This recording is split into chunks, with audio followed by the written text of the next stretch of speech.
वासुदेवाय हरिये परमात्मने प्रेम कृष्णाय गोविंदाय नमो नमः गोविंदाय नमो नमः वसुदेव सुतम देवम कंसानुर्मर्दनम देवकी परमानंदम कृष्ण वंदे जगत गुरुम कृष्ण वंदे।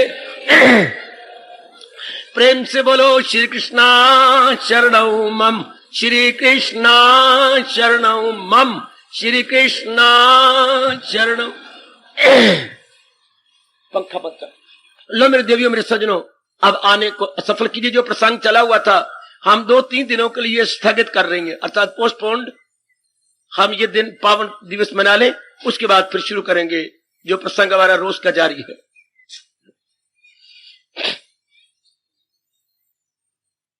ऐसा क्यों? मैं इससे शुरू कर रहा हूं, ध्यान देना, आपका बड़ा भला होगा।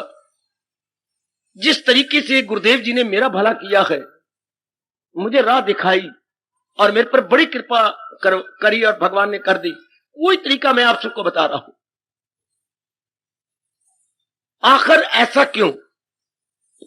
ध्यान देना जरा, बड़ा लाभ है इससे। ये प्रश्न हमारे मनों में होना चाहिए। क्या? जैसे हम सड़क पर चलती हैं, आखिर ये सड़क क्यों बनी? ये प्रश्न जरूर होना चाहिए। जनता के सुख के आने जाने के लिए और आराम से घर में पहुंच जाने के लिए। जवाब आता है, रसोई में मां सवेरे शाम आखिर क्यों जाती? इतनी गर्मी, पसीने से तरबतर। सबकी भूख दूर करने के लिए माता जी रसोई में जाते हैं, चाहे कितनी भी उन्हें कठिनाई हो, फिर भी चला दे बेटे, माता जी जाते हैं। पिताजी इतना क्यों जाती हैं कमाने के लिए? हम सबकी आखिर क्यों, हम सबके फरमाइशें पूरी करने के लिए पिताजी कमाते हैं। शाबाश। अब ये 4-5 प्रश्न संसारिक रूप में, सामाजिक रूप में, पारिवारिक रूप में कीजिए। मैं आखिर दिन रात क्यों पढ़ती रहती हूं? अपने भविष्य को उज्जवल बनाने के लिए, ताकि मैं किसी के अधीन न रहूं। कल हालात जरा कुछ खराब हो सकती हैं, मैं मुकाबला कर सकती हूं। इसलिए हम करती हैं। 3 जरूरियात इंसान की बड़ी जरूरी है, रोटी, कपड़ा और मकान। ये 3 ही जरूरियात जिंदगी को आसानी से पूरा करने के लिए हम पढ़ाई करते हैं। सुंदर। अब ये कुछ प्रश्न हो गए, आखिर ऐसा क्यों? अब हम अपने पे आ जाए, व्यक्तिगत आ जाए। मेरे मालिक ने मुझे इतना कीमती शरीर दिया, आखिर ऐसा क्यों? बहुत कमाल का तरीका है महापुरुषों का। आखिर ऐसा क्यों? ये कीमती शरीर भगवान ने क्यों दिया? ध्यान देना। और जो कीमती, देखो गुरुदेव का फरमान, जो कीमती चीज होती है वो बहुत अच्छे काम में लाने योग्य होती है। सस्ती चीज की तो हम परवाह नहीं करते, लेकिन जो बड़ी कीमती होगी, अब जूता ऐसे ही है, वी शेप, मेरे ख्याल में 8-10 रुपए 12 रुपए का आ जाता होगा। इतनी नहीं कदर होती। बाथरूम में आप ले जाती हैं, शौच में जाना तो ले जाती हैं, कहीं नहा रहे हो तो उसे पहन लेती हैं, वैसे ही रख देती हैं चूंकि सस्ता। लेकिन अगर 6-7 हजार का गहना हो, कितनी कदर की जाती है। कितनी बार आपका हाथ ऊपर जाता है ना? नेकलेस है ना मेरे गले के अंदर? हाँ है। कांटा है ना? 3000 रुपए का है। कीमती चीज की कदर बहुत होती है। इसलिए स्वामी जी फरमाया करते थे, मेरे सज्जनों, शरीर बड़ा कीमती है, लेकिन जाने का कोई पता नहीं लगता, कब ये चला जाए कुछ नहीं हम निश्चित रूप से कह सकते। तो फिर भगवान जी ने हमें शरीर दिया, आखिर क्यों? सुनिए जरा जवाब, जो अनुभवी महापुरुषों ने हमें दिया। मेरे से उत्तर ले लो और आज आने का अपना पूरा लाभ उठा लीजिएगा। आखिर ऐसा क्यों? शरीर जो मैंने पाया है, क्यों पाया? जवाब देती हैं आपके अनुभवी और भगवान भी। आपकी अपनी अधूरी इच्छाओं को पूरा करने के लिए भगवान ने ये मुंह बोलती चलती फिरती क्या वैन दी है या कार दी है? ये भगवान जी ने अपनी गाड़ी दी है आपके अपनी कामना पूरी करने के लिए। सारी मेरी बेटियां और मेरे सज्जन आज ध्यान दें। अच्छा, हमारी अपनी कामना पूरी देती है, नींव से भी दोबारा खोदती है और नया मकान देती है। इसे बोलते हैं रीबिल्डिंग। हाँ, नव निर्माण कार्य, नव में नया, निर्माण में रचना, कार्य में कार्य, नव निर्माण कार्य। गीता क्या करती है? नव निर्माण जीवन। मैं ताड़ी सुनना चाहता हूं आपके हाथ से, बड़ी जोर की। गीता का फंक्शन क्या है?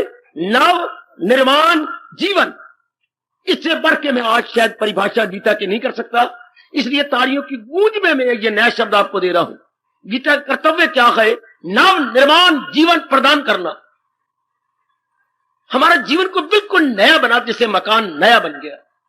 कई मैं देखता हूं अपने पुराने मकान को गिरा देती हैं, आजकल की न्यू स्टाइल के अनुसार मकान बनाते हैं, बड़ा सुंदर, हर कमरा आपस में कनेक्टेड, 2-2 बाथरूम मेहमानों के लिए, अपने लिए, और 4 बेडरूम्स। पहले मकान गंदे, कुछ नहीं, किसी काम के नहीं, दोपहर को भी रोशनी करनी पड़ती थी, और छोटे छोटे बना रखे जेल खाने।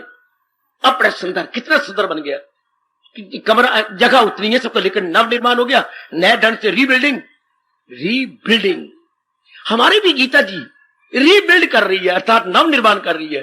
क्या इरादे अच्छे, अच्छा विचार अच्छे, कर्म अच्छे, अच्छा, नई खुशी, नए उमंग, नई स्फूर्ति, नए भाव, नई नियत, नए विचार, ओए ओए, नया दृष्टिकोण, ओए ओए।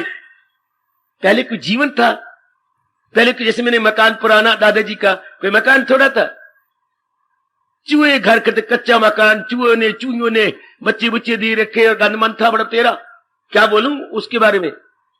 बो आती रहती थी, चूहे कहीं मर गया तो बो आनी, ढूंढ ढूंढ के मर जाते थे, नीचे मरा पड़ा था लकड़ियों में। और अब कितना सुंदर आपका मकान बन गया, जगह उतनी है। अभी आप देख लो आपका जीवन कितना अच्छा बनता जा रहा है, कितने शुभ इरादे, कितने शुभ विचार, कितने शुभ कर्म, कितना शुभ दृष्टिकोण, कितने शुभ आपका सवेरे उठना, जाप करना, भगवान को अपने जीवन का उद्देश्य बनाना, सत्संग में आना, इतने चोटी के विचार, हाई थिंक भगवान जी से लेना, हाई समय को सफल करना। देख लो मेरे बेटे, गंदा मंदा खाना पीना सब छुट्टी, ये अंडे गए, ये मांस गया, ये मुर्गी गई, ये मुर्गा गया, ये गंद मंद आप खा जाते थे, ये सुअर खा जाती थी, हाय मेरे रब्बा मेरे भाई, और ये शराब गई, ये नशे गए, ये सूटे में कोई चीज डाल के इंजन चलाना मुंह से, ये देखिए कितनी ओवरहॉलिंग हो गई आपकी। नव निर्माण चरित्र, वो था नव न्यू बिल्डिंग। और ये क्या? नव निर्माण चरित्र, न्यू बिल्डिंग कैरेक्टर।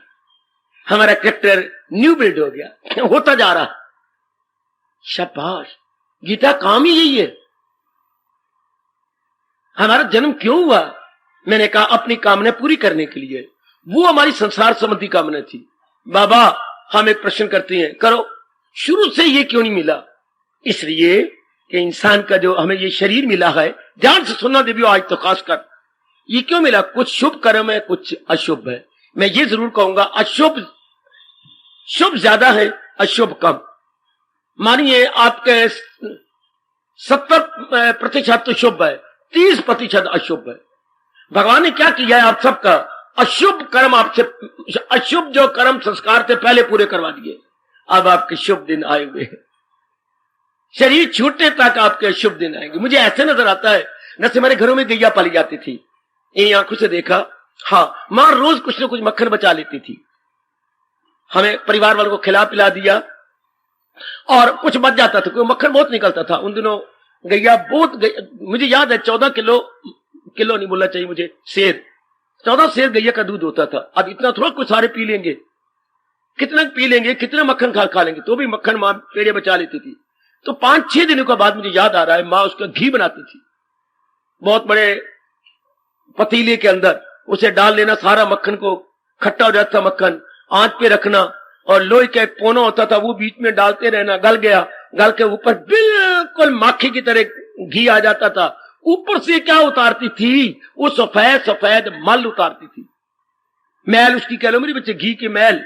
ऊपर मां कहती थी छाछ, बेटे पुत्र ये मैं छाछ उतार रही हूं, तो ऊपर से उतार देती थी। ओए देखने योग होता था वो घी, बहुत कम गैया का घी, बड़ा प्यारा। फिर मर्दमान रखे होते थे साफ सुथरे, हाँ उसमें वो डालती जाती थी।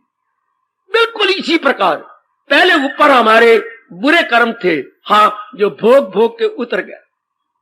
अब आपका शुद्ध घी की तरह चमक रहा है जीवन, बिल्कुल क्वाइट प्योर। बाबा शुद्ध जो दिन वो हमारे गुजर गए, जैसे शुद्ध घी के ऊपर वो छाछ आ जाती है सफेद, और उसे मां पोने से उतार देती थी। इसी तरह जो भी हमारी जिंदगी के दिन गुजरे हैं वो मिले जुले थे, तभी ये इंसानी जमा होता है। अगर हमारे सारे शुभ होते तो हम भगवान की जात में समा गए होते। हमारे सारे संस्कार शुभ नहीं है, मिले जुले होते हैं तब ये मिलता है। फिर भी मैं आपको बधाई दूंगा कि आपके शुभ ज्यादा है, हाँ, और अशुभ कम है। अगर आपके अशुभ ज्यादा होते तो आप कभी भी यहां पैर रखते, मुझे भी सुनाया करते, भगवान को भी सुनाते और गीता जी को भी सुनाते, रख रख के आप सुनाते। लेकिन आपके शुभ ज्यादा, इसलिए आप में सतोगुण बढ़ता जा रहा है और भगवान जी के प्रति और भगवान के ज्ञान के प्रति श्रद्धा बढ़ रही है। ये भी शुक्र मनाओ कि भगवान के ज्ञान के प्रति आपकी श्रद्धा बढ़ी है। ये भगवान की बड़ी दया।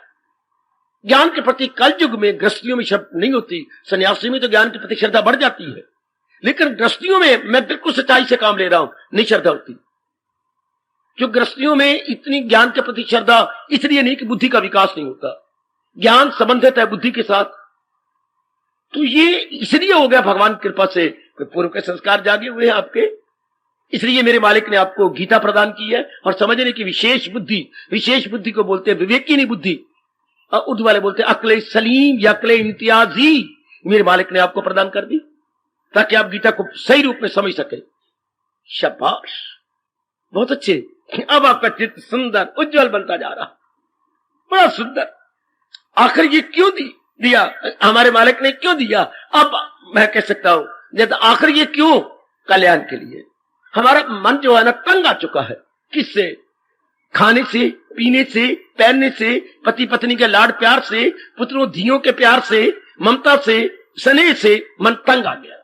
अगर तंग ना आता, कभी भी आपका मन इधर ना करता, मन खींचता उधर जाओ, मैं जरा पहन लूं, थोड़ी सी मेकअप कर लूं, थोड़ा सा सज धज लूं, इन सारी बातों से आप तंग आ गए।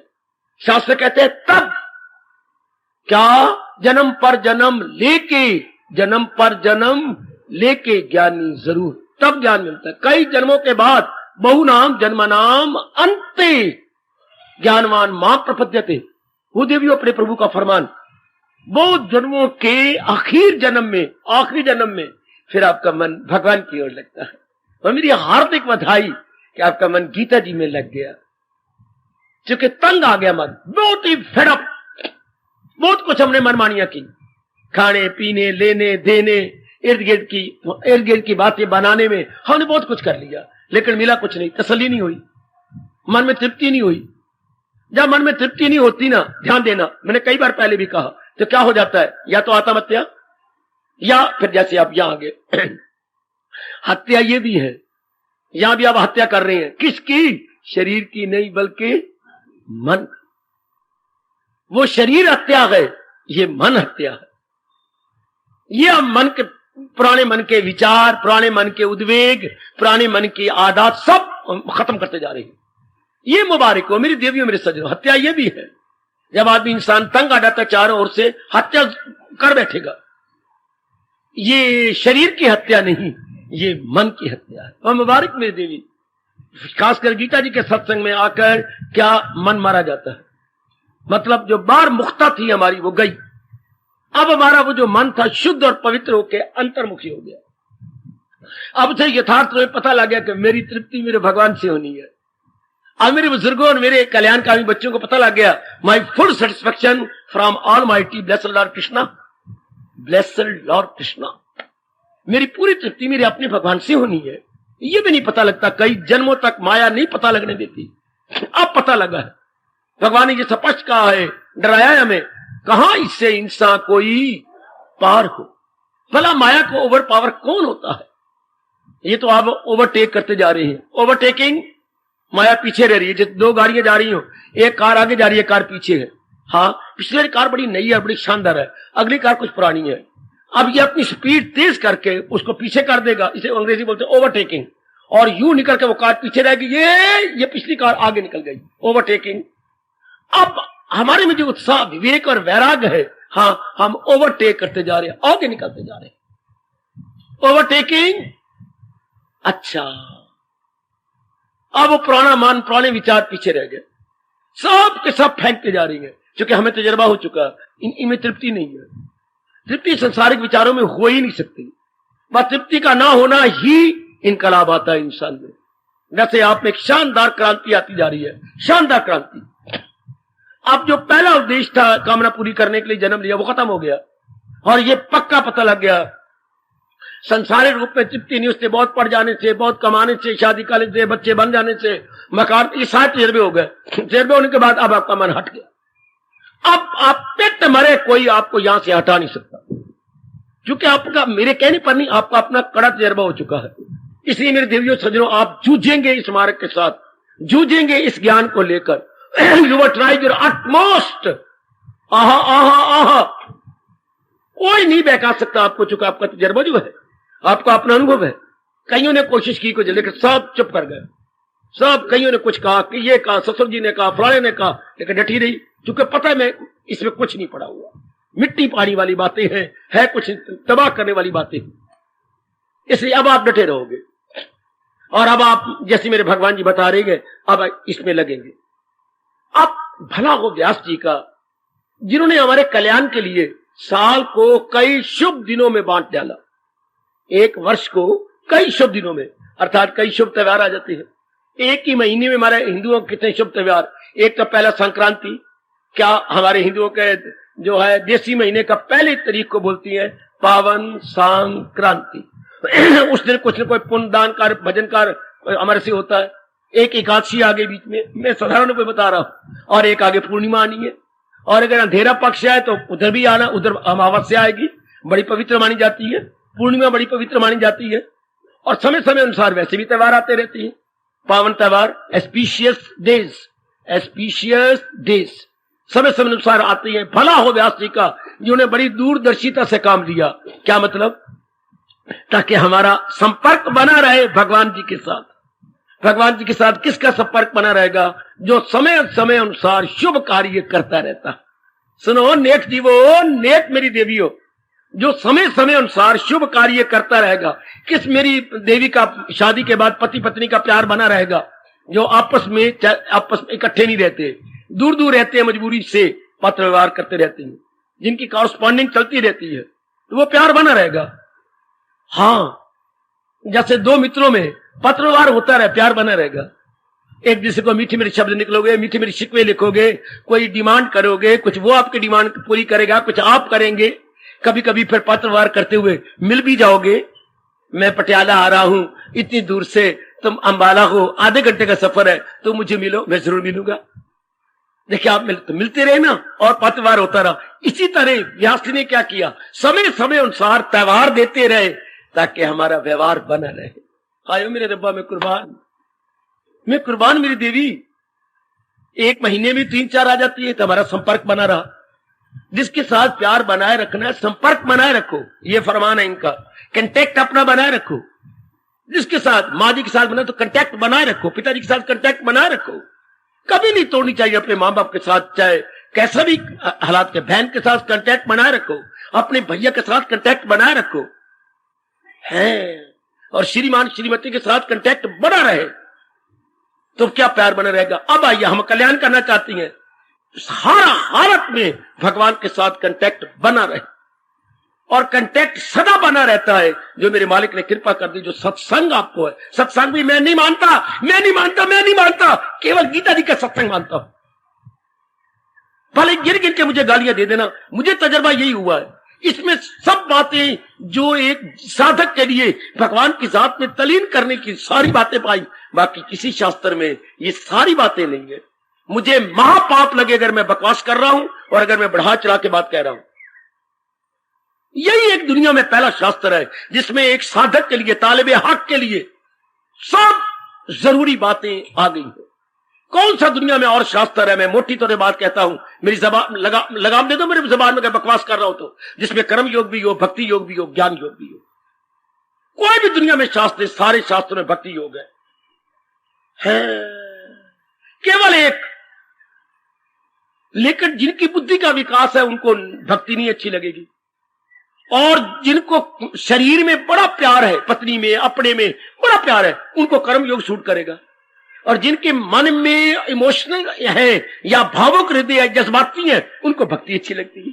जैसे मेरी माताएं सारी इमोशनल माइंडेड है, सब यानी भावुक हृदय है आप सारे, तो भक्ति चाहिए आपको। मैं वेदांत की बातें सुनाऊं, लख लाना तो मुझे कोई भी बात आपको अच्छी लगेगी। मैं आपको विनोबा जी की तरह कर्म कराओ, चलो कसियां पकड़ो मेरे साथ, ये अच्छी लगेगा? आपको नहीं अच्छी लगेगी। और जैसे मैं आपको ज्ञान मिली भक्ति सुना रहा हूं, ये सब कुछ छूट हो रहा है। ज्ञान भक्ति में ऐसे दे रहा हूं जैसे दूध में माखी डाली हुई। मत कहना दूध में मैं खांड नहीं डाल रहा, माखी डाल रहा हूं। मैं भक्ति के अंदर भगवान का ज्ञान डाल रहा हूं, वो आपको मिला मिला के दे रहा हूं। That's very very beneficial and fruitful. ये बहुत अच्छे आपके लिए, बहुत ही सुंदर, बहुत सुंदर, अति सुंदर, अति सुंदर। तो ये पहला दुनिया में शास्त्र है गीता, जिसमें तीनों योग। और जो धार्मिक व्यक्ति होती है वो तीन प्रकार की होती है। क्या? कर्म प्रधान, हाँ, मन प्रधान और बुद्धि प्रधान। कर्म प्रधान, फिर क्या बोलूं बेटे? मन प्रधान, और तीसरी क्या है? बुद्धि प्रधान। और शुरू से लेकर अब तक ये तीन प्रधान हुए हैं।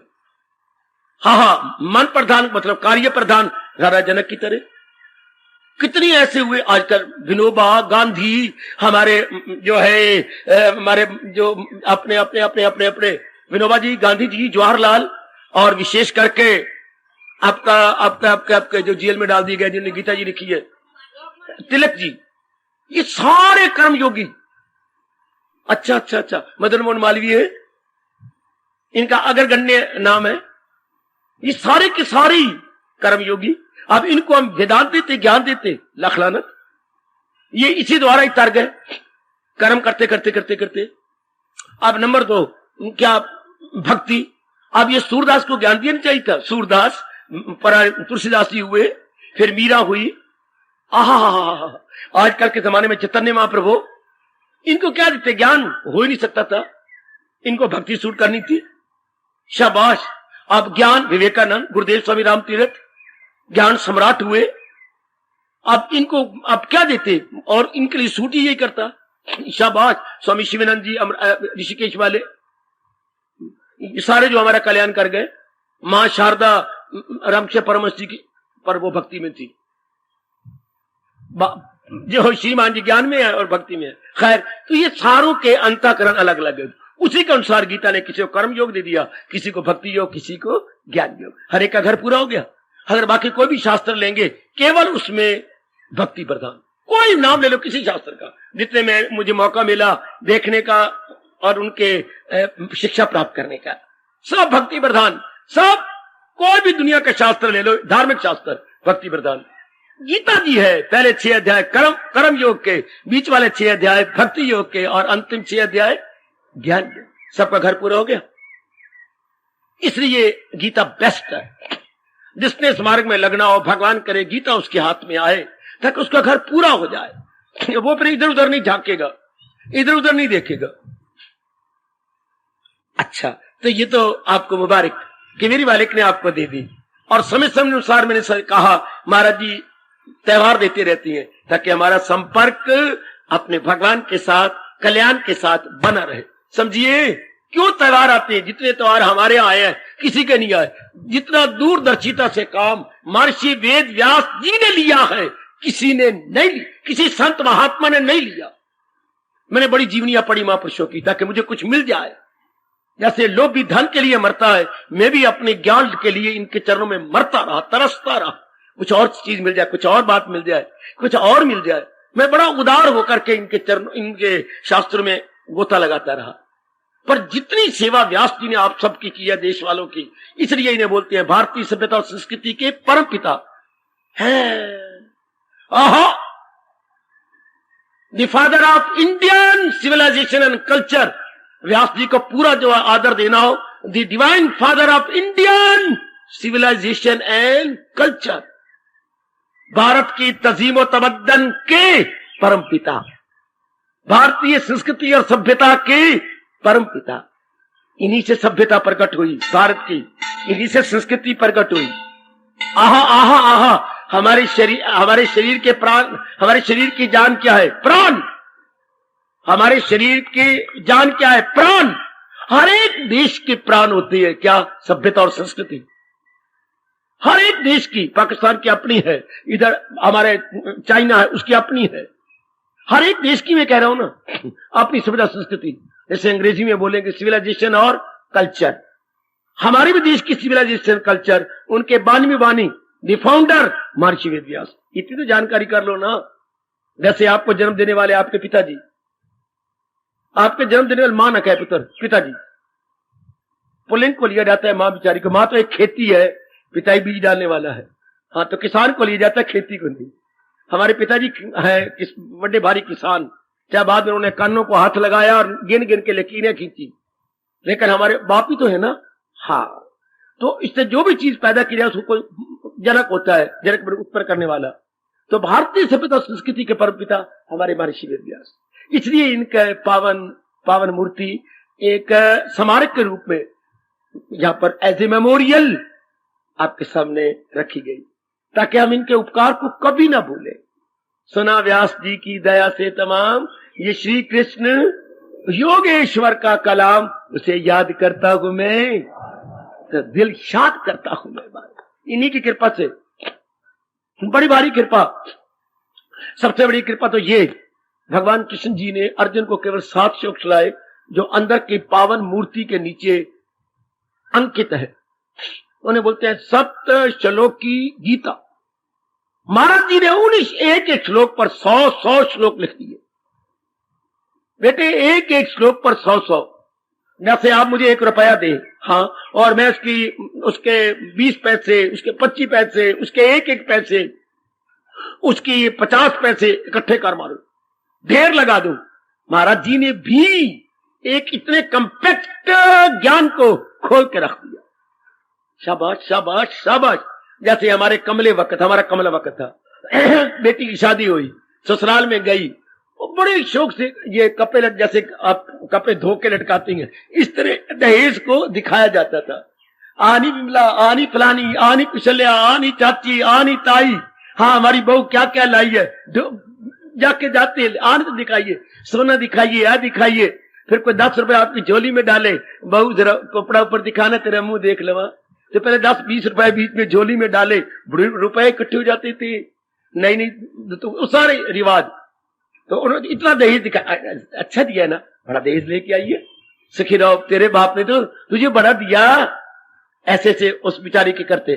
मैं इस प्रकार आपकी कसम, जैसे कि नई बहू का दहेज खोला जाता था, इस तरह व्यास जी ने भगवान के एक श्लोक को दहेज की तरह खोल के रख दिया।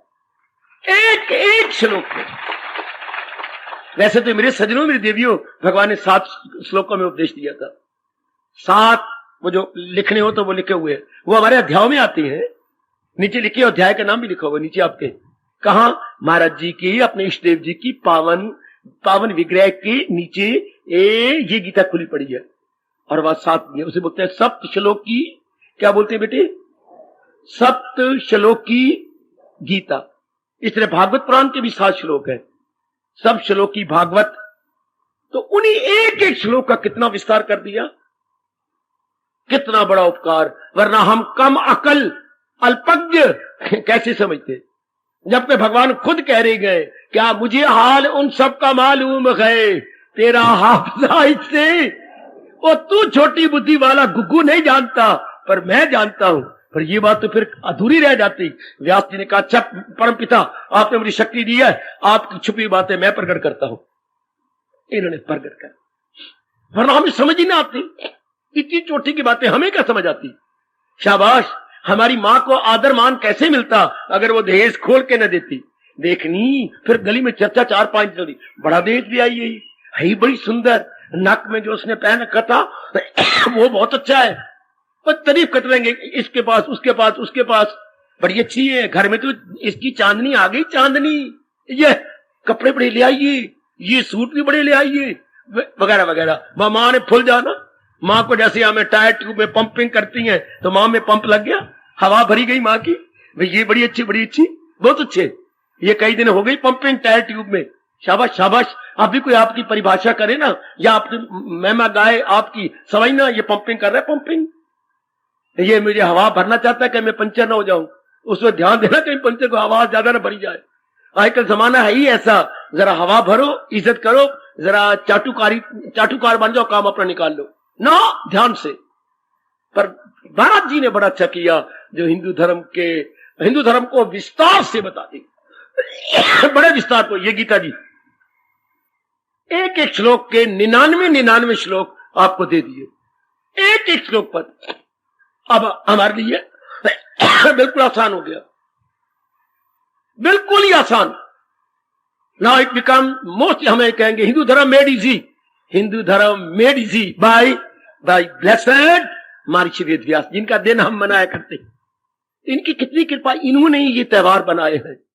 अच्छा, त्योहारों की महत्ता भी व्यास जी ने दी है, ताकि हमारा संपर्क, जैसे मैंने कहा ना, प्यार बनाए रखना हो किसी के साथ तो पत्र व्यवहार करते रहो। भले वो विदेश चला गया हो या अपने देश से परे कहीं रहता हो, अपने देश कह रहा हो, अपने नगर से आउट ऑफ स्टेशन हो, लेकिन पत्र व्यवहार करते रहो, उसके साथ कॉरस्पॉन्डिंग आपकी बनती रहे। शाबाश शाबाश शाबाश। इसी बात को देख के ना यूनिवर्सिटियों ने मेरी बुद्धि के अनुसार एक बेवकूफी की है। ऐसा नहीं होना चाहिए था। क्या? कोर्स भी कॉरस्पॉन्डिंग कर दिए। अब बीएड कॉरस्पॉन्डिंग, एमए कॉरस्पॉन्डिंग। पुत्र, भगवान की व्यास गद्दी पर बैठा हूं, इस तरह मेरे बच्चों की बुद्धि नहीं खुलेगी। जो क्लास के अंदर प्रोफेसर ने बताना था, एक एक बात खोल करके और हमने प्रश्न करके अपनी शंकों का समाधान करना था, ऐसी यूनिवर्सिटी को मैं शर्म वाली बात कहूंगा, अपने करोड़ों रुपया बनाने के लिए इस चीज को कॉरस्पॉन्डिंग कर दिया। ये चीजें कॉरस्पॉन्डिंग नहीं होनी चाहिए। ये होता है गुरु शिष्य के बीच में, teacher and the taught, education between teacher and the taught. बेटी, education between teacher and the taught, गुरु शिष्य के बीच में। अब यही गीता जी आप समझ लेते, मां दी धियो, अगर मुझे रब न भेजता बीच के अंदर आपके, समझाएगा कौन, बताता कौन, शंकाओं का समाधान कौन करता, एक एक राज की बात को खोलता कौन। इसलिए हमेशा विद्या गुरु से आती है, चाहे वो लौकिक विद्या हो और चाहे हमारी क्या है ये पारलौकिक विद्या। वहां कोई एक्सपीरियंस्ड हैंड जरूर होना चाहिए। या भी ले लो ना, मैं मियां मिठू बांट रहा हूं, पर माफ करना, मैं सच्चाई की बात कह रहा हूं। अगर मैं आपको ना समझाता तो ये राज की बातें आपके पल्ले कैसे पड़ती?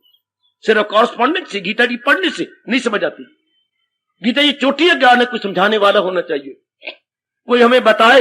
इस तरह ये जो इन्होंने कॉरस्पॉन्डिंग कर दिया, छाप छुप के, ये आपके टाइप टूप करा के टाइम टू टाइम लेसन भेजने, गलत। खैर, तो राज की बात यही है क्या कि हमारा कॉरस्पॉन्डिंग बढ़ा रहे। तो इन्होंने कितनी हमारी अच्छी किया, ये हमारे त्योहार दे दिया। अब कल का त्योहार, इसको हम बोलते हैं गुरु पूर्णिमा। सही रूप में तो देखा जाए, गुरु हमारे जगत गुरु भगवान कृष्ण है। दादे ना सारे के सारे हमें पर आगे बढ़ चलाऊं, समय थोड़े है ना बच्चे। अगर यथार्थ रूप में देखें, यथार्थ कोई पक्षपात रहित, the greatest world teacher blessed Lord Krishna, the greatest. बेटे बड़ा पाप लगता अगर आप कहोगे वन ऑफ द ग्रेटेस्ट, गलत, अनेकों में से एक। वो पुत्र, भगवान की कसम, इतना चोटी का टीचर कोई पैदा नहीं हुआ और कोई पैदा होगा नहीं है, ना भूतो ना भविष्यति। इतना ये तो हम जानते हैं काका, जो गोता मार रहे हैं दिन रात इसी में लगे पड़े हैं। हमें पता है, जो बाकियों को भी पढ़ा, बाकियों को भी देखा, सुना, विचार किया, तो हमारा रोम रोम बोलता है क्या, जो जगत गुरु, उत्तम जगत गुरु भगवान कृष्ण, अद्वितीय, अनुपम, unparallel and unique world teacher lord Krishna. शायद आप नहीं गहराई में जा सकते, जितना बुद्धि भर में दी और समय हमें दिया, और हमने बोला एक एक बोल, ऐसा तो कोई भी नहीं कह सका। अगर मैं थोड़ी सी पंजाबी से कामलू पंजाबी मुझे नहीं आती, कौन करेगा रिसा भगवान कृष्ण की, कौन करेगा रिसा जगत गुरु कृष्ण की, कौन ही रीस कर सकता। इतना एक एक बोल, जैसे मैं आपको 5 सालों से गीता जी के बोल पर विस्तार करता जा रहा हूं, समझाता जा रहा हूं। इसलिए इन्हें कहा जाता है क्या, अनुपम जगत गुरु, जिसकी कोई उपमा ना हो। बेटे शब्द उपमा है ना, अनु लगा दे, अनुपम, जिसकी कोई अनपैरेलल, यूनिक, मैचलेस भगवान कृष्ण। अच्छा जी, अब महाराज जी ने अवतार लिया क्या, 2 कामों के लिए। किसके लिए? एक तो जो आत्ताई बढ़ गए थे, बारमुखी बहुत मर गए थे और उन्हें हलचल मचा रखी थी। हाँ, उन्हें कहा कि मेरी वर्कशॉप में चलो, मेरी भगवान की वर्कशॉप प्रकृति है, हाँ मेरी वर्कशॉप में चलो, मैं तुम्हें नया रूप देता हूं, चूंकि तुम सारे निकम्मे हो गए हो। खराब हो गए हो, और एक आप जैसे जीवों को उपदेश देना था। हाँ, अगर आपको उपदेश देंगे तो धर्म की स्थापना हो जाएगी, और जो धर्म के में बाधा डालती हैं उनको भगवान ने आपने दे दिया वर्कशॉप में, चलो मैं तुम्हें नया रूप दूं। वर्कशॉप में यही होता है, नया रूप देना। तो इसी के लिए आया मेरे भगवान का अवतार, इसीलिए हुआ आप जानते हैं, भलों को बुरों से बचाता हूं मैं, बुरों को जहां से मिटाता हूं, मतलब उनको नया रूप देता हूं। जैसे यहां कंडेम बर्तन ले जाते हैं, जगाती में जाके गला गलू के नया रूप देते हैं, एक नया बर्तन और फिनिशिंग होकर के यहां आ जाते हैं। इसी तरह ऐसे जीव युद्ध जैसे जब इतने अनेक हो जाए, चंडाल चौकड़ी जैसे, तो फिर भगवान का सृष्टि उनकी है, उनका काम है कि वो ठीक करा। जैसे कभी कोई बात आपकी खराब हो जाती, छावनी वाली बात खास करके, कभी कोई चीज पुर्जा टूट गया, कभी कोई, तो फिर हमारा काम है वर्कशॉप में भेजिए, शर्मा जी जाएं, दूसरे और को जाए करवा के लाए मैकेनिक से, ताकि शाम को फिर आपकी सेवा कर सके। तो जब बहुत ही खराब हो जाती है फिर हम क्षमा मांगते हैं, आज एक दिन में ठीक नहीं हो सकी, बहुत नुक्स पड़ गया। इसलिए जब समाज की गाड़ी में बड़ा नुक्स आ जाए तो मैकेनिक खुद आता है अवतार लेते। भगवान कृष्ण क्या है? मैकेनिक है। किसके? अपनी सृष्टि के, क्योंकि सृष्टि उन्होंने बनाई है ना। हाँ, जो उस गाड़ी के बनाने वाले हैं उनको मैकेनिक अंग्रेजी बोलते हैं ना। हाँ, कारीगर। तो उन्होंने, वही दुनिया के कारीगर है ना, वही जात जिससे, वही वर्कशॉप जिससे बसें बनी, यूं कहिए, वही वर्कशॉप जिससे बसें बनी, वही दुनिया जिससे बनी भगवान से। तो वही पर आएंगे मैकेनिक बनके इसके मरम्मत करने, ठीक करने। हाँ, तो वो हमारे, लेकिन मेरा भी विषय नहीं, वो तो हमारा 17 तारीख को आ रहे हैं, क्या महाराज जी का पावन अवतारी दिवस, 17 अगस्त अगले महीने की पावन दिवस वो आ रहा है। अच्छा, आज है इनका, तो महाराज जी क्या रहे? बड़े होशियार थे महाराज जी, बड़े होशियार, बड़े चुस्त महाराज जी, कि मेरा तो समय लग जाना, आज तक बहुत बढ़ गए थे। मेरी बेवकूफी में बोलूं है तो मेरी बेवकूफी, कोई माने ना माने, पर मैं अपनी बेवकूफी प्रकट करता हूं। भगवान ने कुछ देर लगाई अवतार लेने में, भगवान को कुछ अवतार, हालांकि मेरा कहने कोई हक नहीं, मेरे इष्ट देव है, लेकिन उन्हें कुछ देर लगा दी, जिससे क्या हो गया? आताई बहुत बढ़ गए, जालिम बहुत बढ़ गए, दुराचारी, अत्याचारी, लंपट, कमीने और दुखदाई बहुत बढ़ गए, जिससे भगवान का काफी समय उन्हीं के साथ ही लग गया। सुनो नेक जीवो है, किसी को इतराज हो तो मेरे शब्दों को पकड़ लो, मैं तो सिर्फ समझाने आया हूं। बच्चे, वो हमारे टीचर, दोनों हमारे टीचर है, और मेरा दर्जा मॉनिटर। परमात्मा के समय सच्चाई से कह रहा हूं, वो हमारे टीचर और मैं मॉनिटर, और आप उनकी क्लास। ये ऊपर हंस रहे हैं कि मैं ठीक अपना बता रहा हूं, मैं मॉनिटर हूं, वो हमारी टीचर है, ये हमारी गीता क्लास है। जरा मीटर क्लास से होशियार होता है ना, तो जब मास्टर जी नहीं होते, मीटर पर क्लास में खप ना मचे, मॉनिटर भेज देते हैं, पुत्र तू जाके इनको समझा दे। तो आप तो होशियार हूं ना, इसलिए भगवान ने मुझे भेजा, तू मॉनिटर बन के जान के समझाता रहो। इसलिए उनकी हाजिरी में हमने महाराज जी को ऊपर रखा, देखिए आकाश में, और व्यास जी को साथ रख दिया। देखिए देखिए, ध्यान देना। तो मैं गुजारिश कर रहा हूं, वो तो उन्हीं में लगे रह गए, किन में? आताइयों के साथ, जालिमों के साथ, दुराचारियों के साथ। तो फिर धर्म की स्थापना कौन करता? भगवान का अवतार तो होता है, एक हाथ में गीता हो, एक हाथ में चक्कर, ये भगवान का पूरा अवतार। एक हाथ में गीता थामी हो और एक हाथ में चक्कर। अवतार मेरे सजों में देवियों सफल हो गया जब हमने ऐसी पावन मूर्ति बनाई, एक हाथ में गीता अपनी छाती से लगा रखी हो, जैसे महाराज जी ने पावन मूर्ति में लगा रखी है, और एक हाथ में चक्कर घूम रहा हो। चक्कर आत्माइयों के लिए, गीता आप जैसे नेक जीवों के लिए। भगवान का अवतार पूरा हो गया। आहा, आए है, तो मैं क्या युग युग में आता हूं, मैं धर्म संस्थापनार्थाय संभवामि युगे युगे, युग युग में आता हूं धर्म की स्थापना करने के लिए। और धर्म में जो बैरियर होती हैं, धर्म में जो बाधा बनती है, नीच पुरुष, उनको हटाने के लिए, उनको दूर करती है। शाबाश शाबाश शाबाश। तो आइएगा मेरी देवियों, तो वो तो उन्हीं में मैंने कहा लड़ती रहे, झगड़ती, जो लड़ाके झाके उनके साथ टाइम देते रहे। हाँ, उन्होंने विशेष शक्ति व्यास जी को दी थी, इसलिए और किसी ऋषि के साथ ये शब्द नहीं लगता जो शब्द इनके साथ लगता है। भगवान महर्षि वेद व्यास, भगवान किसी और के साथ नहीं लगाना। बेटे, ये महाराज जी के आंशिक अवतार है। आंशिक शब्द कहां से बनता है? अंश से। अंश क्या होता है? संपूर्ण का एक हिस्सा। यू समझाया करो ना, पूरे का एक हिस्सा। A part of the whole, a part of the whole. समझो मेरे बच्चों, मुझे समझ लो जो मुझे समझाया गया। हमारे देश में भी अवतार दो प्रकार के हुए, एक संपूर्ण अवतार और एक आंशिक अवतार। मैं मोटे से बता रहा हूं। संपूर्ण अवतार तो भगवान कृष्ण जी का 16 कला संपूर्ण इसलिए बोलते हैं। भगवान कृष्ण इजिकल टू 16 कला संपूर्ण। भगवान राम जी को कई जगह मैंने पढ़ा 12 कलाएं, कई जगह 14 कलाएं। अब क्या है वो जाने, उनका काम जाने। लेकिन मुझे भगवान जी के पता नहीं कलाएं के नाम भी दिए थे। 16 कलाएं भगवान कृष्ण जी की, इससे ज्यादा कलाएं व्यास जी ने नहीं लिखी। ये उत्तम कलाएं मानी जाती, इससे पर नहीं। तो 16 कला संपूर्ण अवतार भगवान कृष्ण जी का। बाकी जितने भी अवतार हुए, 24 अवतार हम मानते हैं ना, सारे आंशिक अवतार। बेटी आंशिक माने अंश। भगवान जी ने कुछ अपनी शक्ति एक विशेष काम करवाने के लिए उनको दे दी। जैसे पिताजी की 2 बड़ी भारी फैक्ट्रियां हो, तो एक छोटी फैक्ट्री है जिसमें घी बनता है। एक फैक्ट्री में कई चीजें बनती है, तो वो उन्होंने अपने हाथ में रखी। और पिताजी के पास मानो कोई 10-12 करोड़ रुपया है। 1 करोड़ रुपया एक फैक्ट्री में लगा के पुत्र को संभाल दी। मैं कैसे दृष्टांत दे के समझाऊं? एक थोड़ा सा रुपया लगा दिया, व्यास जी को प्रदान की। बेटी व्यास जी को, व्यास इस तरह नहीं पैदा हुए जैसे हम मां के पेट से 9 महीने पैदा हुए।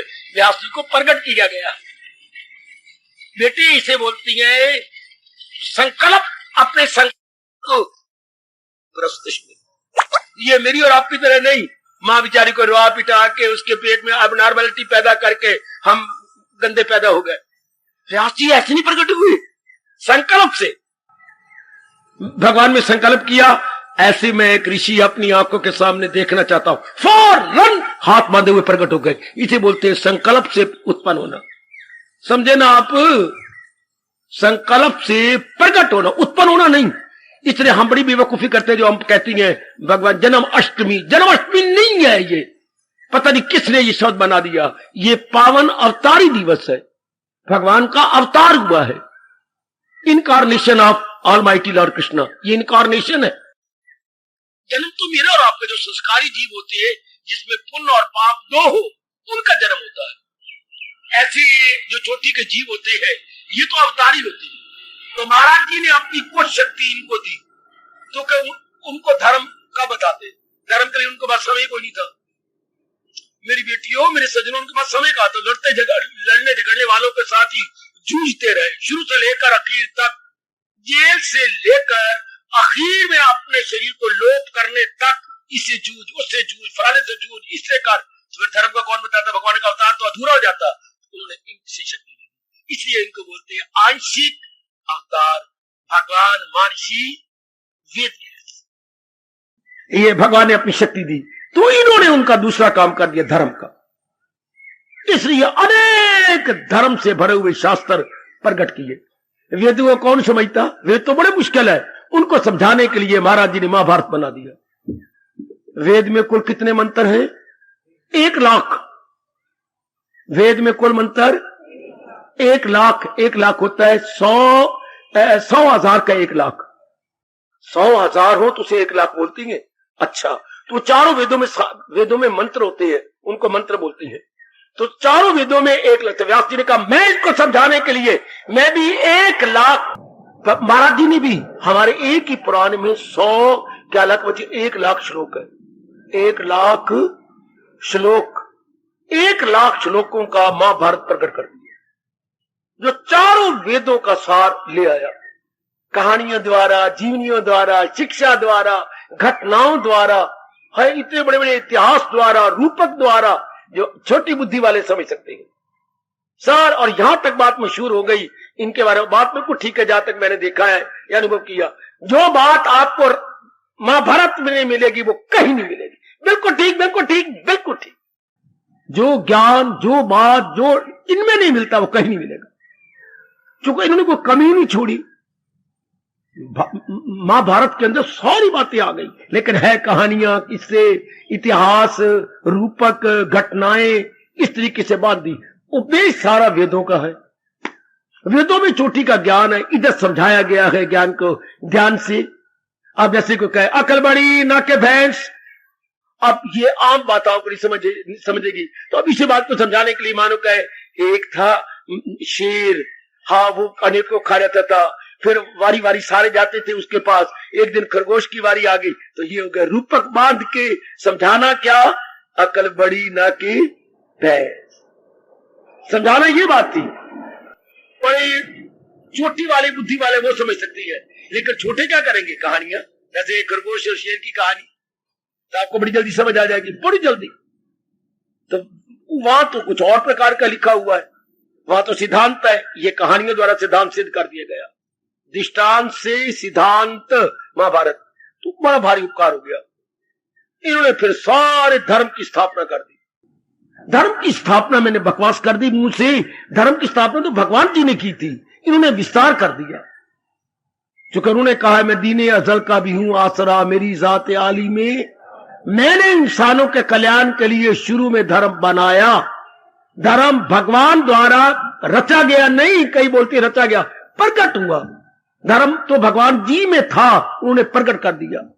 जैसे सृष्टि भगवान ने अपने में से प्रकट की, 3 गुण निकाले, 5 तत्व निकाले, फिर इन्हें 8 से नाना प्रकार के छोटे बड़े रूप बना डाले, फिर अपनी चेतनता इनके अंदर डाल दी, और उनके अरमान पूरे करने के लिए शरीर बनता रहा। फिर कहा तेरे अरमान इतने सालों वो आयु हो गई, फिर उस समय चेतनता निकाल लेते, शरीर की गाड़ी खत्म, सार देते हैं कि ये झूठी गाड़ी हो गई। भगवान झूठी गाड़ी अपने वर्कशॉप में नहीं बुलाते, वो कहते हैं जो मेरा मटीरियल है वो ऊपर चला जाए, रूप मैंने क्या झूठा हो गया, ऐसा भाई रूप ऊपर, जो तत्व थे 5 तत्व ऊपर चले गए, बाकी रूप खत्म हो गया। तो आइएगा व्यास जी को देखें क्या कमाल कर गए, इन्होंने सारा कुछ लिख दिया सारे। और ज्ञानियों के लिए वेदांत सूत्र है, जिनकी बुद्धि का बड़ा विकास, जैसे स्वामी विवेकानंद जी, गुरुदेव रामतीर्थ जी, इनके लिए वेदांत सूत्र, हमारे जैसों के लिए गीता, जो महाभारत का एक अंश है। महाभारत में भगवान जी ने समझाई है ना गीता, ये हम सब के लिए बहुत बड़ा उपकार इनका हमारे हिंदू धर्म पर। इसलिए हमें बोलते हैं अपने हिंदू धर्म के उर्दू में बानी मुबानी, और अपने सभ्यता और संस्कृति के परम पिता, सभ्यता और संस्कृति के परम पिता। आहा, अपनी अंग्रेजी बोलना हो, the great divine father of Indian civilisation and Vyasa the great divine father, किसके आप हिंदू धर्म, हिंदू कल्चर एंड सिविलाइजेशन। ये इनका सही आदर हो गया कि हमारी भारतीय सभ्यता और संस्कृति के परम पिता, भारतीय सभ्यता और संस्कृति के परम पिता भगवान महर्षि वेद व्यास।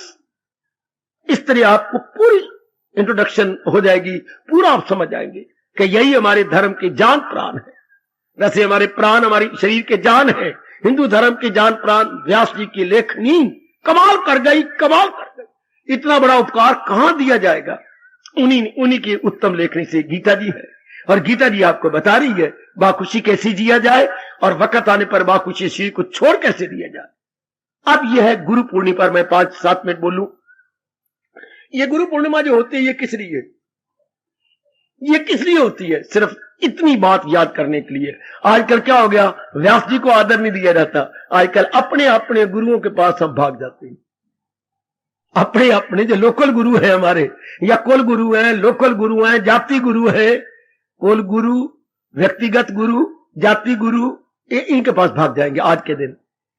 लेकिन मैं आपसे सबसे कहूंगा गलती है ये, इनके पास भागने से पहले व्यास जी को प्रणाम करना चाहिए था, महर्षि वेद व्यास को, जिन्हों से ये सब कुछ हुआ। उनके पास जाके उनको ही प्रणाम करना और इनको याद ना करना वैसे ही मूर्खता से, जैसे टहनी पत्तों को पानी देना, फूल चढ़ाना, हे टहनी, हे पत्ते, हे बूर, हे फूल, हमारा प्रणाम ले ले, आप हमारे गुरु है, आपने बहुत कुछ किया। और नहीं कमले, गुरु वो जड़ है जिससे ये टहनियां, पत्ते, बूर, फूल और फल हुआ। व्यास जी है हमारे हिंदू धर्म की जड़। और आजकल के गुरु क्या है मेरी बेटी हुई, क्या है मेरे पुत्र? टहनियां, पत्ते, बूर, फूल, फल। जड़ को कोई देखता है, ऐसा गंदा वक्त आ गया, ऐसा अजीब वक्त आ गया। देखना चाहिए जड़ को, जिससे ये सारे गुरुओं ने शिक्षा प्राप्त की।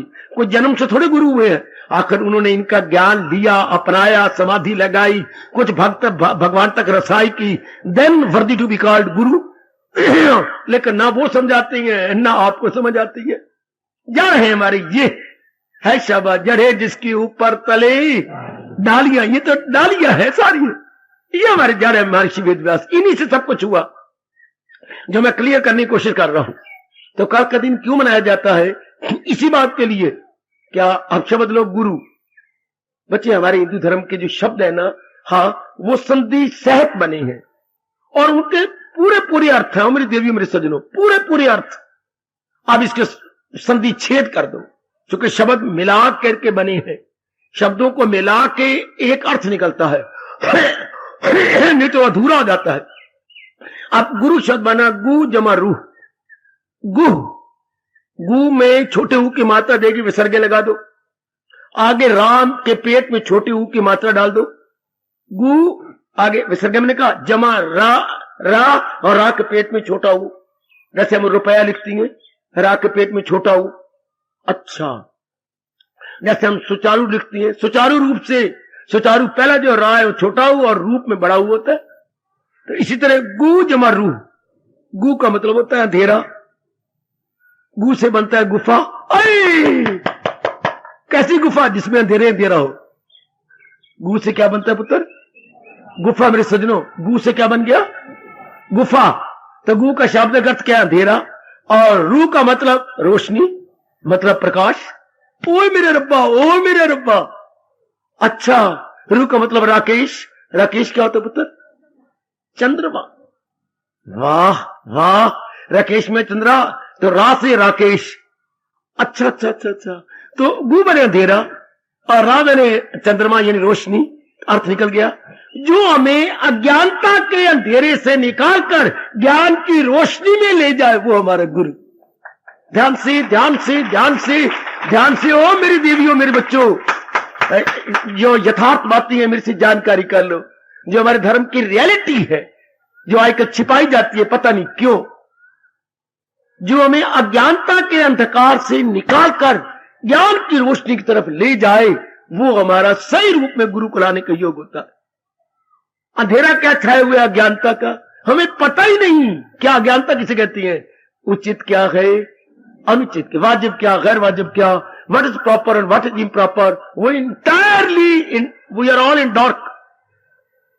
इसलिए हमारे देश में चोटी की ये प्रार्थना मानी जाती है। अगर किसी ने भगवान के दरबार में चोटी की प्रार्थना की, हाँ, तो हमारी मैत्रेयी ने है, ज्ञानमती मैत्रेयी, याज्ञवल्क्य जी की पत्नी, ज्ञान पत्नी, धर्म पत्नी। याज्ञवल्क्य बड़े चोटी के ऋषि हुए हैं, बड़े चोटी के ऋषि, महर्षि कहना चाहिए, बड़े चोटी के। उनकी दो पत्नियां थी, मैत्रेयी ज्ञानमती थी और कात्यायनी, हाँ, कर्म योगिनी थी, कर्म योगिनी। तो मैत्रेयी ने जब उनसे ज्ञान लिया, अपने पति देव, उनके पति भी थे और उनके वो भी थे, वो गुरु भी थे। अच्छा, तो उनसे उपदेश लेकर के एकांत में चली गई, क्योंकि वो भी सन्यासी बन के जब जाने के पत्नियों को बुलाया, देवियों बैठे मेरे सामने, अब मैं सदा के लिए घर बार छोड़ के जंगलों में जा रहा हूं और वहीं तल्लीन हो जाऊंगा। तो मेरे पास राजा जनक का दिए हुए बड़ा इनाम, बड़ा पुरस्कार है, बड़े धन है, तो बताओ मैं दो भागों में बांट रहा हूं। ध्यान देना, ध्यान देना, दो भागों में बांट रहा हूं। आधा मैत्रेयी की बच्ची तू ले ले, कहते हैं नहीं तू आधा ले ले। मैत्रेयी खड़ी हो गई, कपड़ा अपने, जो ये कपड़ा था वो कपड़ा गले में डाल के कहा, महाराज क्या आपकी यही संपत्ति है? देखो दनाई की बात, दनाई ये मेरी कमली रमनी हो, सुनो मेरी डबल रोटी हो। हाँ, तो मैत्रेयी कहने लगी क्या आपकी यही संपत्ति, संपत्ति क्या होती बेटे? जागीर, प्रॉपर्टी, क्या आपकी यही प्रॉपर्टी जो आप दे रही हैं? अपलक नेत्रों से याज्ञवल्क्य जी अपनी पत्नी को देखते रहे। वाह मैत्रेयी, वाह, क्या यही संपत्ति है? तो जवाब दिया याज्ञवल्क्य जी ने, अगर बाहरी रूप में देखा जाए तो यही संपत्ति है, और अगर आंतरिक रूप में देखा जाए तो मेरे पास ज्ञान की संपत्ति है।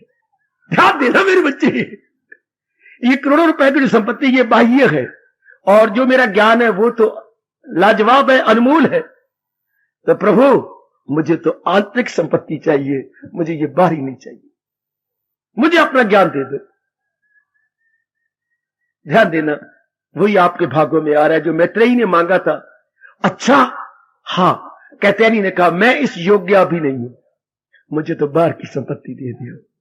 है शाबाश, मैं अपने बच्चों को दूंगी, ये चलो जैसे दान पुण्य करूंगी, बड़ी करती रहे। तो इसलिए लेके अकात में निकल गई और समाधि लगी। समाधि मानो मैं पूरा नहीं पढ़ा, कितने समय बाद, एक लंबे समय के बाद खुली। अच्छा, उसके बाद भगवान की प्रेरणा से कहूं या उसके पति की प्रेरणा से कहूं, मुंह से यह निकला जैसे किसी की समाधि खुले और देह अवस्था में, वो समाधि होती है देह अवस्था से ऊपर उठ जाना और उस प्रकाश तेज में तलीन हो जाना। तो जब भगवान ने किसी को काम लेना हो तो वो नीचे उतरते हैं और देह अवस्था में आ गए। शरीर का पता लग गया कि मेरे शरीर है, ये है, मेरे अंग है, मैं समाधि बैठा हूं, कॉन्शियस आ गई या चेतनता आ गई। जब आई तो उसके मुंह से अनायास यानी बिना पुरुषार्थ के ये निकला। ये बड़ी चोटी की प्रार्थना है जो मैत्रेयी से भगवान ने, इतनी अच्छी प्रार्थना दुनिया में ना किसी ने की थी पहले, ना अब कोई करेगा। गजब हो गया। हाँ, ये मैत्रेयी की प्रार्थना है। क्या तमसो मां ज्योतिर्गमय, असतो मां सतगमय, मृत्यु मां अमृतम गमय। क्या मांगा भगवान से? हे प्रभु, क्या मुझे अज्ञानता रूपी अंधकार से निकालकर ज्ञान की रोशनी में ले चलना। एक, इस दुनिया असत्य है, इस असत्य से निकालकर अपने सत्य में रखना मुझे। और तीसरा, मृत्यु से निकालकर मुझे मुक्ति में रखना। ये तीन प्रार्थना है, लिख लेना और याद कर लेना। असतो मां सतगमय, मृत्यु मां अमृतो, तमसो मां ज्योतिर्गमय और मृत्यु मां अमृतम गमय। बड़ी चोटी की प्रार्थना। तो पढ़ा, फूलों की वर्षा देवताओं ने की। वाह मैत्रेयी, तूने कमाल कर दिया, बड़ा कमाल कर दिया, तूने गजब ढा दिया, आने वाली जनता बड़ा लाभ उठाएगी। एक इसकी प्रार्थना पर फूल बरसाए सारे देवताओं ने। और भी आपको पता है किसके वचनों पर फूल बरसे थे? देव व्रत के संकल्प पर फूल बरसे। जब उसने कहा क्या मैं अपने पिताजी के कल्याण के लिए क्या सारा जीवन ब्रह्मचारी रहूंगा, तो ये बड़ी भारी प्रतिज्ञा थी। बड़ी भारी को बोलते हैं भीष्म। तो देवताओं ने फूल बरसाए, भीष्म प्रतिज्ञा, बड़ी भीष्म प्रतिज्ञा। देवव्रत का नाम तो दुनिया भूल गई, देवताओं के शब्द याद करके हम भीष्म कहने लग गए। पर उनका नाम भीष्म नहीं था बेटी, क्या था?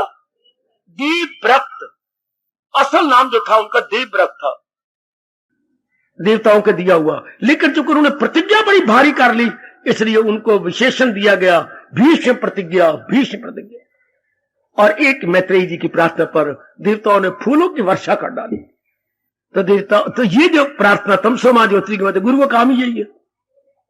आजकल तो आपको पता है कि कई इज्जतमान बड़े आए रुपए इकट्ठे करने के लिए गुरु बने फिरते हैं जगह, वरना देश में कभी अज्ञानता रहती।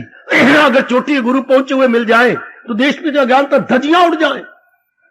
धर्म का बोलबाला लेकर आए कट्टरपना, ना तो रब तक रसाई करती हैं, ना अंदर गोता मारती हैं, ना अपनी बुराइयों को निकालती हैं, लड़ाइयां झगड़े करवा, कट्टरपना करवा, उनको और मूर्खों को और मूर्ख बना। हाय मेरे रब्बा, हाय मेरे रब्बा, आहा आहा आहा। एक करेला एक नीम चढ़ा, आप गलत समझते हैं ये अर्थ। करेला तो वैसे कौड़ा होता है, हाँ, नीम चढ़ा आप अर्थ लगाते हैं जो नीम के ऊपर चढ़ गया। वाह मां दी धीए, नीम होता है कच्चा, चढ़ा मैंने पकाया गया। एक तो करेला था, एक कच्चा पकाया गया, उतार लिया गया। तो खाती बात है, फिर मां याद आएगी। नीम मैंने जैसे बोलती है यार ये सुदाई है, ना ना नीम सुदाई है, अर्थात हाफ मैड है, पूरा सुदाई नहीं, नीम सुदाई। इस तरह करेला क्या, एक तो करेला एक नीम चढ़ा मैंने कच्चा पकाया गया, पूरा नहीं पकाया गया। आजकल तो नीम सुदाई है जो धोखा दे रही है समाज में। ये अर्थ मेरे भारत ने या व्यास जी ने निकाले। अज्ञानता रूपी अंधकार से जो ज्ञान की रोशनी में ले जाए वो गुरु कहलाता है।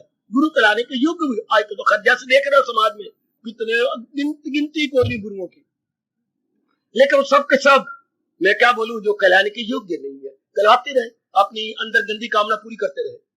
तो अब कल क्या है? गुरु पूजा। चोटी के थे हमारे व्यास जी गुरु, जिन्होंने हजारों लाखों की अज्ञानता निकाल डाली। किससे? अपने चोटी के ज्ञान से। अभी हमने तो विवेकानंद नहीं देखे, आपने गुरुदेव जी भी नहीं देखे। अच्छा, और भी पहुंचे हुए गुरु नहीं देखे होंगे, रात ना नहीं देखे, दूर ना, अपने आप को ले लो और गीता जी को ले लो। गीता उन्हीं की ही चोटी का ज्ञान है, उन्हीं के ज्ञान से देखो आपका क्या सुंदर दशा बनती जा रही है। जरा ध्यान देना मेरी देवियों, आप अपनी नारी का चोला, गृहस्थी और जिम्मेवारियां हैं, जरा देखो दिन ब दिन निर्मल होते जा रहे हो, दिन ब दिन कमजोरियां आपकी जा रही हैं। कभी न दिल करता इधर आने का, अगर कमजोरियां दूर न होती तो। कितना दूर ये सत्संग भवन परमात्मा ने बनाया, और एक निराली खुशी मिलती जा रही है, जिसे हम कहते हैं अपूर्व शांति, अपूर्व आनंद, अपूर्व हर्षो उल्लास आप प्राप्त करते जा रही है। ये व्यास जी की उत्तम लेखनी या उत्तम ज्ञान के कारण से। इसलिए चोटी के गुरु कहलाने के परम योग्य महर्षि वेद व्यास, उन्हीं की पूजा करते हैं हम लोग, ताकि हमें उनसे और आशीर्वाद मिले जी, उनसे और दिव्य शक्ति मिले, और जो बाकी कमी रह गई है उसको दूर कर सके। तो ये हमारा कल का दिन इसी तरह होता है, जैसे बनिया साल के बाद अपना बही खाता तैयार करता है। चट्ठा तैयार करना उनके विशेष शब्द मैंने सुना है, चट्ठा। वो चट्ठा तैयार करते हैं, मुनीम करते हैं, क्या दिखाने के लिए? इस में कितना आपकी बिक्री हुई, कितना आपको खर्च हुआ और कितना नफा। अब की बार आपको 2.5 लाख का नफा हुआ। 2.5 लाख, शाबाश, 10,000 तुम्हें इनाम। तो फिर मुनीम जी को वो इनाम निकलते कि इतना निकाल दिया, 2.5 लाख आपका नफा, ये लेजर बता रही है आपकी। अच्छा, तो कल का दिन क्या होता है? अपने घाटे नफे को देखना, कितने अवगुण मेरे निकल गए, कितने गुण उनकी कृपा से आ गए, और कितना मैंने बाकी गुण अवगुण निकाल ली। तो कल हमारे चट्ठे का दिन है, कल हमारा निरीक्षण का दिन है। इसे बोलते हैं अंग्रेजी में self introspection, to see our own self where we stand. समझी मेरी बेटी? न के पूजा कर दी, रुपए चढ़ा दिए, कपड़े आप कमले बनती है पुत्र, ये नहीं पूजा होती। पूजा होती निरीक्षण करना। मेरे से सही समझ लो, उनको क्या रुपए दे, कपड़े दे, ये कर, मिठाइयां चढ़ा, ये बर्तन दे, झल्ले ना बनो, कमले ना बनो, जो मैं कहता हूं उस बात को लो। मतलब ये होता है कि मेरी कितनी अज्ञानता गई। अज्ञानता में अवगुण होते हैं, और ज्ञान में क्या होते हैं सज्जनों? गुण। कितने मेरे अवगुण गए? अज्ञानता मेरी गई, अज्ञानता मतलब अवगुण गए कितने, और कौन सा बाकी पड़ा है? और ज्ञान आया तो ज्ञान में गुण होते हैं। हाँ, ज्ञान में गुण, तो कितने गुण आ गए, कितने अवगुण चले गए। और निरीक्षण करूं बड़े ध्यान से, बड़े निरीक्षण। जैसे मैं अपनी कमीज को यूं लेकर के अंदर देखूं, यहां क्या क्या हो रहा है, मुझे मैं क्यों देख रहा हूं? मुझे ना अंदर दर्द हो रही है, कोई चींटी काट रही है मुझे, चींटी दांत मारती जा रही, तो मैं अपनी कमीज उतार के यूं देखूंगा। मैं इसी प्रकार हम एकांत में बैठ के अपने मन में देखते हैं कौन सा अवगुण है जो भी मुझे काट रहा है। ओ नेक जीवो, ओ नेक देवियों, मैं अपना धर्म पूरा करके चला जाऊंगा। जैसे मैंने अपनी कमीज को यूं लेकर के अंदर देखा, चींटी कहां है जो मुझे दांत मारती जा रही है। इस दिन निरीक्षण करना, आत्मनिरीक्षण, सेल्फ इंट्रोस्पेक्शन करना, कौन सा गुण रह गया मेरे अंदर जो मुझे तंग करे, जो मेरे ध्यान नहीं लगाने देता, जो मुझे, जैसे मुझे बार बार मेरा हाथ जा रहा था या पेट के ऊपर, मैंने कोई शर्म नहीं की, कहा बैठे हुए मुझे दर्द हो रही है, मैं क्या करूं? तो इसलिए मेरी कमीज देखी है का यहां, तो मेरे हाथ करके उसको निकाल दिया। इसी तरह बोलते निरीक्षण करना। ये कल का दिन आ रहा है, गुरु पूर्णिमा। कौन सी कमी? तभी तो हम अज्ञानता से रोशनी में जाएंगे।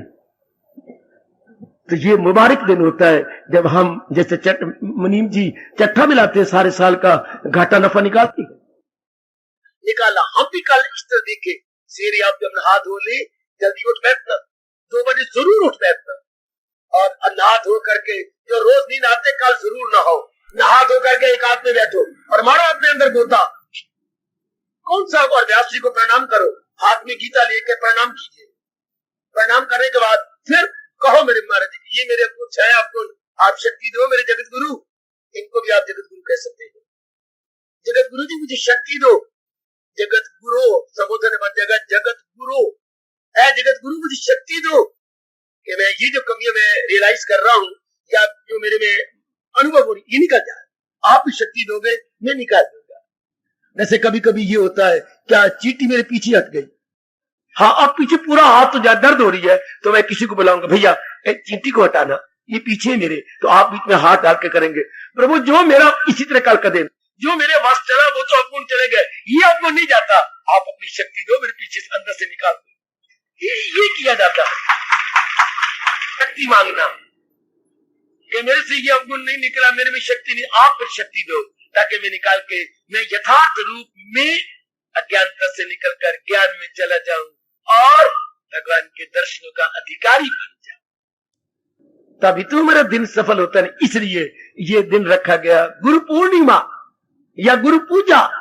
पूर्णिमा तो कल पूर्णिमा है ना चंद्रमा की, इसलिए गुरु के साथ पूर्णिमा। पूर्णिमा में कभी जितनी भी पूर्णिमा साल में आती है ना, उनके नाम रखे हुए हैं, एकादशियों के नाम रखे हुए हैं। तो इसलिए ये गुरु पूर्णिमा का नाम। पूर्णिमा कैसे, कौन सी पूर्णिमा? एक एक पूर्णिमा का महत्व है। कल कौन सी? अपने गुरुओं की पूर्णिमा। अच्छा, तो ये गुरु पूर्णिमा। तो कल व्यास पूजा। वैसे मतलब क्या गुरु पूर्णिमा? व्यास पूजा। तो व्यास पूजा का मतलब ये होता है कि मैं यथार्थ रूप में अपने निरीक्षण करूं और अपनी कमियों को दूर करने के लिए उनसे प्रार्थना करूं। नहीं मेरे से मैं असमर्थ पाता हूं, उनसे शक्ति मांगू, प्रभु मुझे शक्ति दे दो, मैं ये अवगुण निकाल के अपने भगवान के योग्य हो जाऊं। मुबारक ये कल का दिन जो उन्होंने रखा है। हम रजोगुणी वालों को नहीं, संसारियों का दिन नहीं है, हमारा दिन है ये, जो इस मार्ग में लग रहे गए और गीता के माध्यम से जो इतना लाभ उठा रहे, ये हमारा दिन है। ये मेरे सज्जनों हमारा दिन है। हम अपने अंदर गोता मारे और जो कमी है उनसे शक्ति मांगे कि प्रभु दूर कर दो ताकि मैं योग्य बन जाऊं, मैं योग्य बन जाऊं प्रभु। ऐसे न पछड़ न जाऊं, मैं आगे निकल चलूं और भगवान के योग्य हो जाऊं। तो कल इनके चरणों में, क्योंकि भगवान के अंश है, भगवान जी है, आंशिक अवतार है, तो कल इनसे प्रार्थना कीजिए कि शक्ति दो मेरे व्यास जी के रूप में, मेरे इष्टदेव व्यास जी के रूप में, मेरे इष्टदेव मुझे शक्ति दो कि मैं आप द्वारा दिए गए ज्ञान की कदर करूं और अपनी अज्ञानता के अंधेरे को निकाल दूं। वो गुरु कहलाता है। गुह जमा रूह, अज्ञानता रूपी अंधकार से जो निकालकर ज्ञान की रोशनी में ले जाए उसे बोलते हैं यथार्थ रूप में गुरु, जो हमें अंदर से निकाल दे और हमें भगवान के योग्य बना दे। मुबारक ये कल का पावन दिवस, मुबारक ये प्रभु जी का पावन दिवस। मैं बताना भूल गया, कल का पावन दिवस आ सको सवेरे तो बहुत अच्छी बात, नहीं तो घर में नहा धो करके गीता जी को थाम के व्यास जी को याद करते हुए उनसे शक्ति मांगो। तरीका मैंने बता दिया, जरूरी नहीं कि आप यहां आए, कोई जरूरी नहीं, आओ तो आपकी मर्जी, ना आओ तो तरीका बता दिया। सोए नहीं रहना 2 बजे के बाद, उठो तैयार हो जाओ और अपने महाराज जी से, ये भी अपने भगवान जी का रूप है, शक्ति मांगो कि प्रभु जो कमी रह गई है उस कमी को दूर करने में आप जगत गुरु हैं, हमारी पूरी सहायता की, जरूर सहायता करेंगे। इन्होंने ये दिन बनाया है धार्मिक व्यक्तियों के कल्याण के लिए, धार्मिक व्यक्तियों के निरीक्षण के लिए, कि अपने निरीक्षण करें और अपनी कमियों को दूर करके भगवान के योग्य हो जाए। 1-2 बार जयकारे लगवा दूं ना बच्चे, जो हमारे भारत का तरीका है। भारतीय सभ्यता संस्कृति के परम पिता महर्षि वेद व्यास की, भारतीय सभ्यता संस्कृति के परम पिता महर्षि वेद व्यास की, महर्षि वेद व्यास की, महर्षि वेद व्यास महाराज जी की।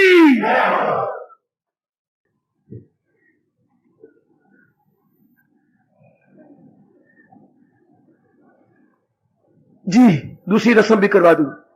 कुछ मेरे बुजुर्ग उठ के जरा आए, महाराज जी परिक्रमा करें। भाग के आना, भाग के बुजुर्ग जिनकी उम्र 50 साल से ऊपर है, आ जाओ आ जाओ आ जाओ, जूते उतार कर जरा जूते परे रख लो एक साइड पर, आ जाओ आ जाओ, मेरा कहना मानो, फटाफट आ जाओ।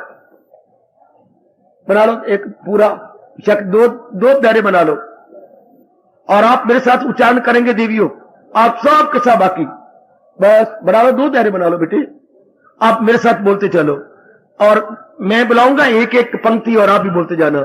आप करो भाई परिक्रमा, यू महाराज जी के गिर्द। सुना व्यास जी की दया से तमाम, सुना व्यास जी की दया से तमाम। देवियों बैठ जाओ। ये श्री कृष्ण योगेश्वर का कलाम, सुना व्यास जी की दया से तमाम, बड़े प्रेम से ये श्री कृष्ण योगेश्वर का कलाम आए, उसे याद करता हूँ मैं बार बार। बहुत अच्छे, चलो चलो। उसे याद करता हूँ मैं बार बार, तो दिल शाद करता हूँ मैं बार बार। उसे याद करता हूँ मैं बार बार। चलते चलो चलते चलो। तो दिल शाद करता हूँ मैं बार बार, उसे याद करता हूँ मैं बार बार। तो दिल शाद करता हूँ मैं बार बार। प्रेम से बोलो, सुना व्यास जी की दया से तमाम, ये श्री कृष्ण योगेश्वर का कलाम, उसे याद करता हूँ मैं बार बार। तो दिल शाद करता हूँ मैं बार बार। उसे याद करता हूँ मैं बार बार। तो दिल शाद करता हूँ मैं बार बार। अब आप सारे जो परिक्रमा कर रहे हैं अपना शीश आगे रख दो थोड़े को ऊपर ऊपर। महर्षि वेद व्यास महाराज की, भारतीय सभ्यता संस्कृति के परम पिता महर्षि वेद व्यास महाराज की हार्दिक धन्यवाद हो मेरे सज्जनों, मेरी देवी। आ जाओ मेरे बच्चों, अब अपनी शहन